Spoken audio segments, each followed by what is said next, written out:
भाजप महायुतीमुळे झालेली आमची प्रगती तुम्हाला बघवत नाही वय? आता तुम्ही चालणार नाही. नमस्कार. महायुती सरकारनं आणलेली लाडकी बहीण योजना ही सर्वात चर्चेत असणारी योजना ठरली आहे. राज्यातील लाखो महिलांच्या खात्यांवर 1500 रुपये महिन्याप्रमाणे 7,500 रुपये जमा देखील झालेत. या योजनेला मवियातील अनेक नेत्यांनी विरोध देखील केला होता.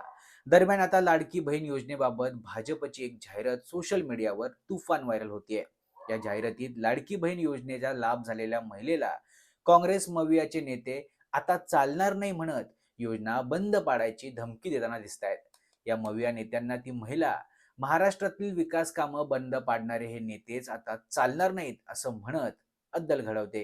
ही जाहिरात सध्या तुफान व्हायरल होतीये. काय ग, हे कुठलं पैक? भाजप महायुतीच्या लाडकी बहीण योजनेतून मिळालं हे पैक. आता चालणार नाही, आता चालणार नाही. घ्या, आले चालणार नाही वाले. तुम्ही ना महाराष्ट्रात काय बी चालू देणार नाही. भाजप महायुतीमुळे झालेली आमची प्रगती तुम्हाला बघवत नाही वय? आता तुम्ही चालणार नाही. या लोकांनीच लावली वाट. आता फक्त भाजप महायुतीची साथ.